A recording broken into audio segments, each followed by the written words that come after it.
Erik Ten Hag has gone ahead to greenlight Goncalo Ramos' transfer to Manchester United, and it looks like however much the board of United are interested in Harry Kane, looks like Erik Ten Hag is interested in other strikers, not Harry Kane. Welcome to United Matters channel. How are you guys and where are you watching us from? This is Rock and David. Remember, this is the fun channel of United that brings you your latest news and information as far as Manchester United is concerned. We are talking David De Gea. He has gone ahead and really hinted on the hectic fixtures that we are having this month of April, and what I did was to go all out on the Twitter of Manchester United and really get out that graphics they designed indicating every game you're going to be playing in April. Guys, it's really another tough fixture for Manchester United. And at the end of the season, no team would have played more games across Europe than Manchester United, because we've been totally competitive in all 4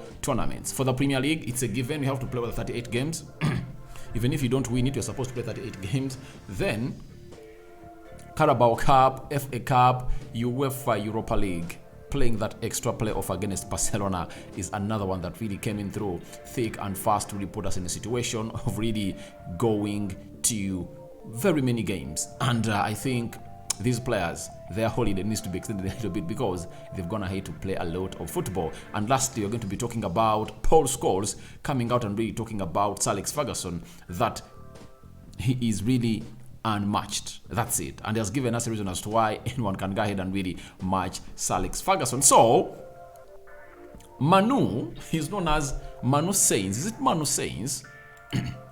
Manu Sainz has gone ahead and told us that Manchester United is the one that has shown the most interest in Goncalo Ramos. Ten Hag has given the go-ahead to his signing. His arrival in Old Trafford will depend on who the new owner is. The operation will be around 100 million euros. Now, if at all you remember the transfer of Casemiro to Manchester United, this gentleman known as Manu Sainz was the first person to break the story. And very many people said we are waiting for Fabrizio Romano, but Manu Sainz is really a very credible journalist. If at all you've been following him up, you know what he's all about. And I know he has so much links coming from Portugal, and obviously Erik Ten Hag is really one of those that is so much interested into Goncalo Ramos. And to me, it's not a surprise, because the moment Erik Ten Hag came out and greenlighted the signing of Darwin Núñez before he crossed to Liverpool, I knew that he was looking at almost every top striker in Portugal, because Darwin Núñez was playing for Benfica, and they're playing the Premier La Liga, meaning that the scouts of Erik Ten Hag told him that you're going to Manchester United, you need a centre forward, and Darwin Núñez is really the striker that you'll always need. And Darwin Núñez, we missed out on Darwin Núñez because it was simple. Ten Hag had told the board, don't sign any player before you bring in Frenkie de Jong. And when we failed to bring in Frenkie de Jong, the signings of Malacia, Lisandro Martinez, Eriksen, Casemiro and Anthony happened. But this time around, I don't think he's going to repeat the same mistake, because he believes that they are players he needs thick and fast. If at all we are not so much onto the deal of Frenkie de Jong, I think the manager was so much worried about the budget, would have gone ahead to sign a player known as Darwin Núñez more than Liverpool, because the person that was mediating that deal was simply the former agent of Ronaldo, that is George Mendes. You know, George Mendes and Ronaldo are no longer together. Now, when you look at Goncalo Ramos, if we miss out on him this time, that means Ten Hag would have gone ahead to miss out on his favorite centre forward again, because even in the summer of 2022, when the transfer window was still on, we are linked to Goncalo Ramos because Ten Hag was demanding for a striker, and the board forced itself to go ahead and really borrow some money to spend onto the buying of Casemiro and Anthony. Those are 150 million pounds that we have spent, because for starters, I think the budget of United was close to 100 million pounds only, and we had spent it onto Lisandro Martinez, 46 million pounds. Then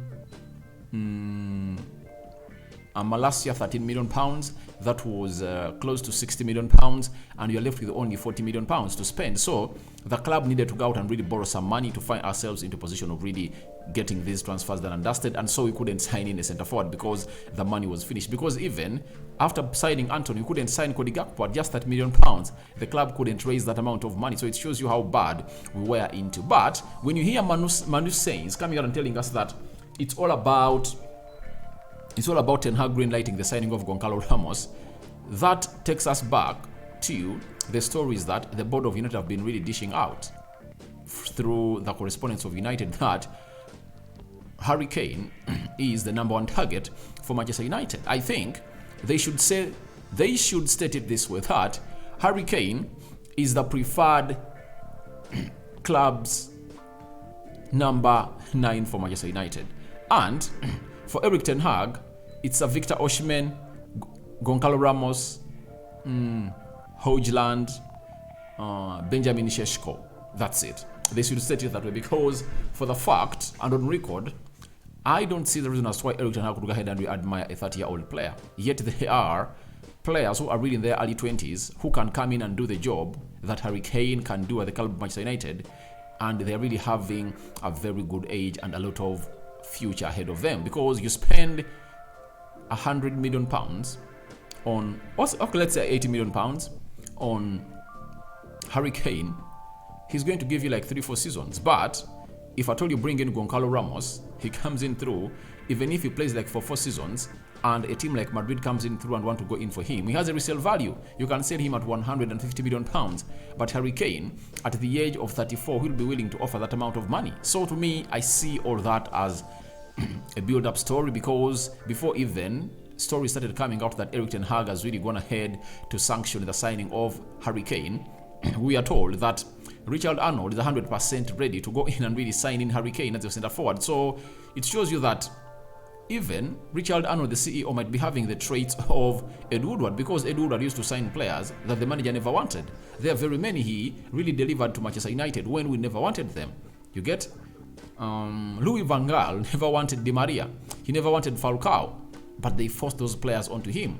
You get? Fred was not the signing of any manager. He was signed by Ed Woodward, and very many other signings that he made that the managers never green-lighted. So Goncalo Ramos, 120 million euros, as stated by Fabrizio Romano, that's his buyout clause. Harry Kane, 100 million pounds have been put there for Tottenham Hotspur if anyone really needs him. And United has said if they cannot take 80 million pounds, they are moving away. And for me, I believe 80 million pounds, that is 100 million euros. You take it to Benfica, you get Goncalo Ramos. That's it. You get Goncalo Ramos. If not Goncalo Ramos, Højlund is at like 30, 40 million pounds. Another good and decent striker that can come in and really get the job done and dust at Manchester United is also wanted by Erik ten Hag. So to me, I believe it's one of those transfers that is really going to be so much heated as far as the centre forwards are really concerned. And the beauty of this is, last season, there are not very many centre forwards on the market that were really great, because there was Darwin Núñez and Erling Haaland. Only two proven strikers were on the market, right? Now, there are loads and loads of strikers. Goncalo Ramos, Benjamin Šeško, Vlahovic, Harry Kane, Højlund, Victor Osimhen. 6 strikers are onto the market. For Victor Osimhen, I think it's hard for us to go ahead and really get him in, because we're not going to have the money to spend. Even Ten Hag, even if he's told that you're having a budget of 150 million pounds, you can go ahead and really spend it on one player if at all you want. He will say no. He'll say, all right, let me go for a player of like 80 million pounds. I have a balance like of 70. I go in for midfielder of like 40 million pounds. Then I look in for a centre forward who is right-footed, not a central defender who is right-footed at like 30 million pounds. I think that will be his plan before he sells and obviously brings in new players. So guys, your thoughts onto that are welcome in the comment section below. Ten Hag green lighting the transfer of Goncalo Ramos, and I would love you guys to take this this story from Manu Sainz with the desired consideration, because he's really credible, guys. He broke the story of Casemiro to Manchester United. If at all remember, and you've been watching us from the summer, I think he was the first person to break the story that United are in for Casemiro, and then the likes of Fabrizio Romano came in, and even when they're tweeting, they were really giving him credit, that first reported by a player, by a journalist known as Manu Sey. So I don't take him for granted. I really give him the best of respect he deserves. Now let's go to David De Gea, the goalkeeper of Manchester United, who has gone ahead to turn down the first offer of United of £250,000 a week, because he believes that he should be earning more, but he should take a pay cut, but not £250,000 a week. Now, he has told us that we have massive games coming.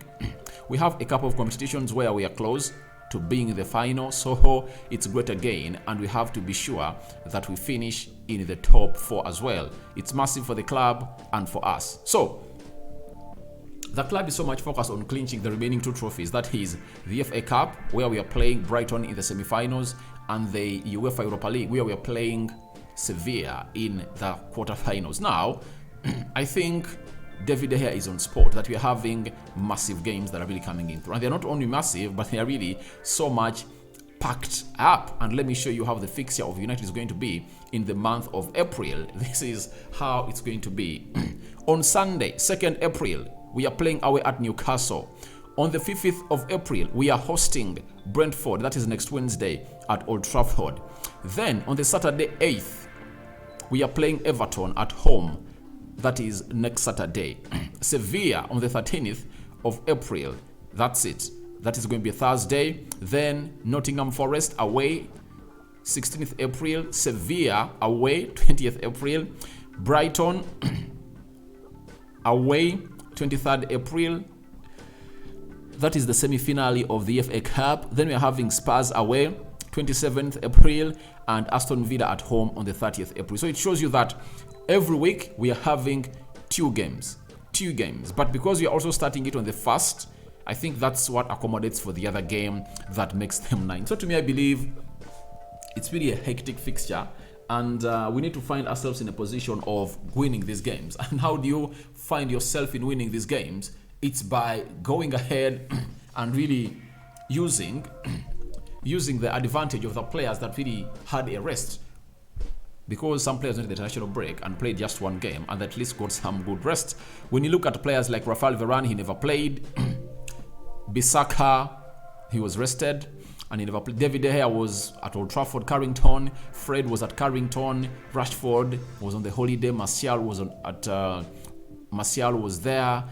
Sancho was also at Carrington, training hard, not playing the game of football. Eriksen is going to be back. Sabitzer played only 1 game in the international break.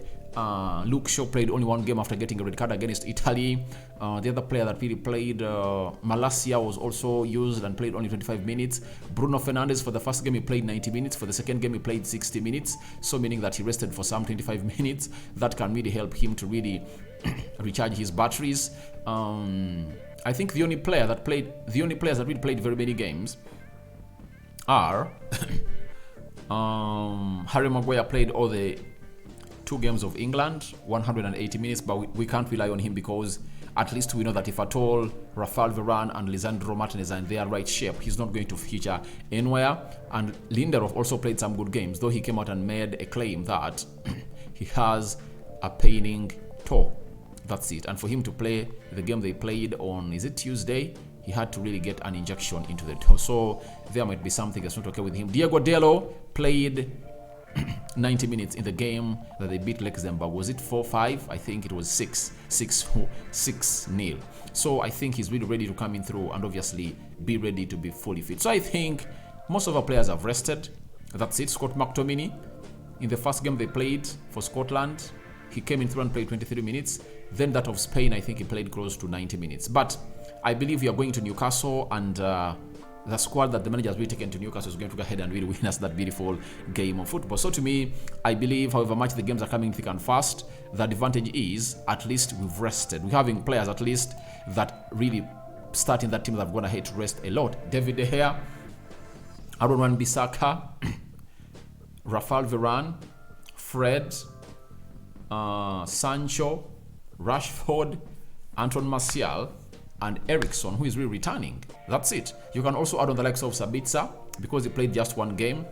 Dalot played one game. So I think the batteries of United players are really going to be full when you're playing in Newcastle. And I think by the time we get to the end of April, I think we would have found ourselves in a position of really punching above our weight, and we'll be still in the finale of the FA Cup and the and the semi-final of the and the semi-final of the UEFA Europa League, and pushing up hard in the Premier League. Because if at all we win tomorrow against Newcastle, we will be close to, is it 12 points ahead of Liverpool and 6 points ahead of Newcastle. So I think that's the importance of tomorrow's game when you're playing Newcastle. We need to beat them badly and get a result. So lastly, Paul Scholes was asked on whether Sir Alex Ferguson will ever be matched as a manager in the Premier League. He said until anybody gets close, all goes past him, he'll be the greatest manager the Premier League has ever had. I don't see how that can ever be beaten. But to me, however much is saying that can never be beaten, to me I think it can ever be beaten, because when you look at Pep Guardiola and his team, if at all they continue with how they are recruiting and Pep Guardiola keeping up the club of Man City, they have a chance to win very many. I think he has won like 4 or 5 Premier Leagues, and he's left with just 8 to level with Sir Alex Ferguson. But I think the only obstacle that's coming through is the arising again of Arsenal and Manchester United, because they've come in through and really ready to take back their top spot. Look at Arsenal today. They've won against Leeds by 4-1, and they are back 8 points clear ahead of City. So I think City is going to really find it hard. But if at all Arsenal and Manchester never raised to the occasion, trust me, City would have gone ahead to do that. So guys, thank you very much for watching through your thoughts on Ten Hag greenlighting Ramos transfer to Manchester United. Welcome in the comment section below. Then, what are your thoughts about David De Gea and the fixtures I've shown you? We are playing 9 fixtures in the month of April. And lastly, do you think Sir Alex Ferguson is unmatched, or he'll be matched by any manager? Ten Hag, Arteta, all Jurgen Klopp, all Pep Guardiola. Ramadan Kareem to all my Muslim friends, and for the Christians, tomorrow is a Sunday. Go to church and pray for those that pray at home like me. Obviously, God is everywhere. He is omniscient, and let no one lie to you that when you pray from home, God doesn't hear you out. I cover you all in the precious blood of Jesus Christ. I sign out for now. See you later, my lovelies.